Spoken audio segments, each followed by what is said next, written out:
Edge, aka Adam Copeland, you already know, is all elite. He debuted at Wrestle Dream this Sunday. It was dope to see him and Christian go face to face in the first time in like 2 years since the Royal Rumble in 2021. It's cool to see that, and hopefully, what they should do at Full Gear, Christian Cage versus Adam Copeland for the TNT Championship in the main event of Full Gear later this month. Well, next month in November. That's what they should start off with. They should have around a month and a half to build up to it. You know what I'm saying? Around 5, 6 weeks to build up. So that's what I will first do. He's facing Luchasaurus next week on TNT, which is on a Tuesday. I think they call it Title Tuesday or whatever. So I mean, it makes sense to him to go through kind of technically his Lachi or his henchman and Luchasaurus, and then he probably gonna go through Nick Wayne, and then he gets to Christian in the TNT Championship, and you have Edge win it from Christian at Full Gear this year. You know what I'm saying? I know. Wait, why would you have Edge cut debut and feud over a title? That could be someone else's. But who's the champion? Christian Cage is the TNT champion.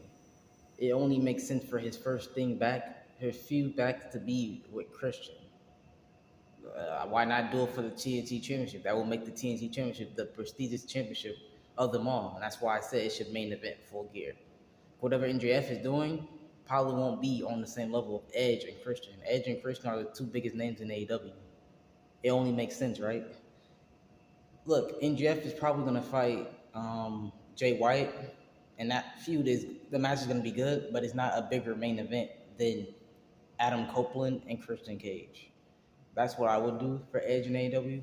Then after that, there's so many more people you can have him face on the roster, like Swerve Strickland, Kenny Omega, Bryan Danielson, Jon Moxley. Edge said he wanted to face Jon Moxley because he never did. Because when Edge had to retire in 2011, Jon Moxley didn't debut in WWE as Dean Ambrose until the year prior, a year later, in 2012. When he came back in 2020, Jon Moxley was already in AEW for a whole year because he left in 2019. So there's a lot of matches you can do, you know what I'm saying? You could make him the face of Collision. I think he's going to be on Dynamite tomorrow, so, you know what I'm saying? It's good to see, Edge and AEW. It's a lot of fresh matches, fresh feuds for him to go against. Him and WWE, honestly, I was thinking, it's really no one for him to face in WWE. He's faced everybody. Roman Reigns, Seth Rollins, I guess Drew McIntyre he could face. He fought Kevin Owens on a live event, but I mean, it's not really much left for him to do in WWE. And WWE's they're more stricter on what you can do. The freedom, you have way more freedom in AEW than you do in WWE. That's why Edge in the media room said he feel free, because in AEW you're way more free to do kind of what you want to do, and you have way more input for what you do, creative wise, than in WWE. They kind of strict your promos, and you gotta say this.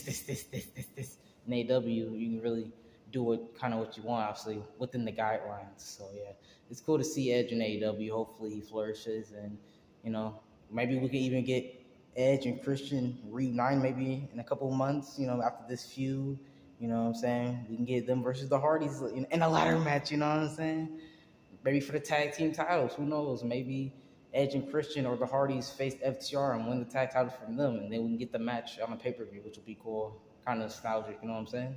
But yeah, seeing Edge in AEW, people shouldn't be mad at it's AEW, bro.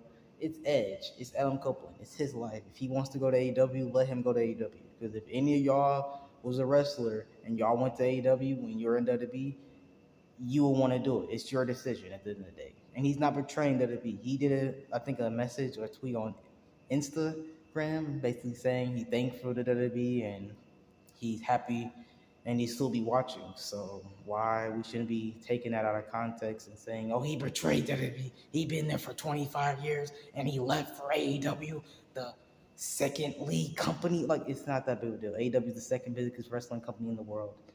Let him do what he want to do. These wrestlers, is their decision at the end of the day where they want to go, not yours, all right? Just be thankful that Edge is still wrestling before he retires.